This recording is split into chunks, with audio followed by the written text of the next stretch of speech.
month, the Archdiocese has delivered these names to your office. What kind of response do you have to what has been delivered to you guys? Well, we got a letter just like you did, just disclosing the names of members of their clergy and staff who, have had allegations lodged against them.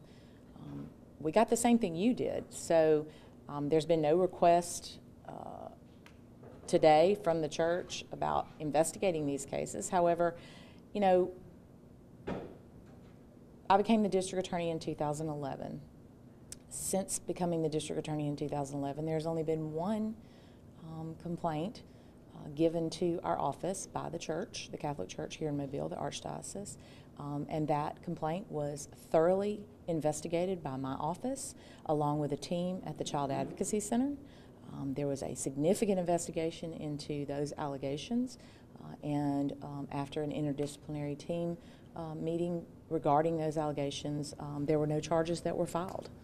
So as the district attorney, I've only had one complaint given to me by the Archdiocese to look into and investigate.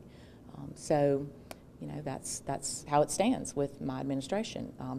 If anyone has an allegation of any type of abuse by anyone in our community, they absolutely should contact the Mobile Police Department or my office and ask us to launch an investigation. Same thing with any business entity or religious organization.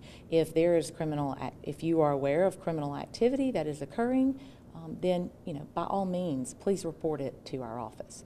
We are here for the citizens to investigate these matters, but we have to have some type of original complaint. We have to have some allegation by which we begin our investigation. So just handing over a letter with a list of names, is that enough to begin an investigation, or what more do you need? At this point, these are the names and the allegations on the letter are so non-specific. Some of them allegedly date back 50 years to the 1960s. So we certainly will look at that list, and if the Archdiocese is calling for us to reopen investigations, which they haven't, which is why this letter is just a little bit unclear as to what is the purpose of them disclosing this letter to the district attorney's office, because they did not ask us to launch an investigation into any of these names or alleged conduct. They just sent a letter with names and saying that there was some misconduct with these individuals. So again, the one time I was contacted by the Archdiocese as the district attorney, we thoroughly investigated the case. That's the one and only time they've ever asked me to do anything criminally, and so we did that. And that's really what I can speak to. I can't speak to the previous administration, and I've not been asked to do anything in this letter. It was just a letter disclosing names. Is that person, that name that you were given in 2011, is that person's name on the list that was given to you today? Yes. Okay. It was in 2013, excuse me. Okay, who is that person? I'll have to go get you his name. But is it the child porn arrest guy? No. That actually occurred in federal court, and that was not brought to my office's attention either. And to my knowledge, that was a sting operation by undercover officers, and how that became, the information was became relevant and noted by law enforcement. Yeah. It seems like, though maybe they didn't state it specifically, but it feels like the intent by supplying this list of names to your office and to the Attorney General's office is that there's this implied request. We don't go by what things feel like, Andrea. We go by, if someone asks us to launch an investigation, we absolutely will do that. But that's not what the letter said. You have a copy of the letter. So your readers will have the same exact and they did not ask us to launch an investigation into these cases. Do you feel like? I don't go on hunches, and I'm not a soothsayer or a mind reader. If the church would like us to launch an investigation into these cases, we absolutely will. That is our obligation to do so. But they have not asked us to do that. And a lot of these allegations may have already been looked into by the previous administration. I just got this letter today. Right. So we are looking into all of those matters. So just to be clear, you said that you had one incident in 2013, not 2011. Are you currently investigating any other incidents, or can you not speak? No, because nothing else has been brought to our attention.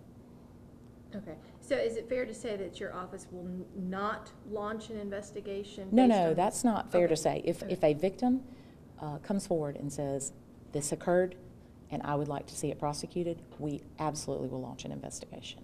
We do not have that at this point, okay? We have to have a victim, we have to have a complainant, and we will absolutely do that. If there is victims out there that have a complaint of criminal activity that has occurred and they have been abused in any way, we want to hear from them, and we would absolutely immediately launch an investigation into those allegations. And you're actually asking people to contact your office? If they have information and they want to share that information with us that may result in a prosecution of one of these individuals, we would absolutely entertain hearing from them.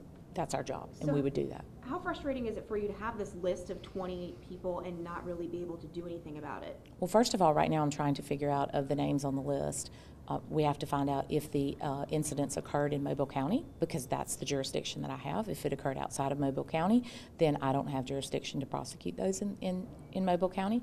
And just a cursory look at the list, it appears that a number of these names, the incidents occurred not within Mobile County, and so I wouldn't even have jurisdiction to conduct an investigation if it did not occur in Mobile County. Okay, so it's fair to say you're reviewing the We letter? are. We're reviewing the letter. We're reviewing the list. We are trying to determine if any of these have been brought to the district attorney's office during the previous administration by Mr. Tyson, and what occurred in those investigations. So yes, we're looking into all of that. But again, the church did not ask us to reopen investigations or to open new investigations. And have you been in touch with the Attorney General's office to possibly No, again, coordinate I efforts? just got the letter probably 2 hours ago. Okay. Are you a practicing Catholic? I am not. Okay. Do you personally, just as a prosecutor or just personally, just have a reaction to this letter that the Archdiocese has released I do. today, or to You the know, names? And This is my job, and as the district attorney, if there are victims of crime, victims who have been abused, I take that very seriously. And if there are victims who have been abused in any way by any of these members, either current or former members of the Catholic Church, then our job is to investigate those allegations and potentially bring charges if we can. okay, awesome. Can you speak a little bit to the Catholic Church withholding possibly this information for 50 years? And speak a little bit about what they've...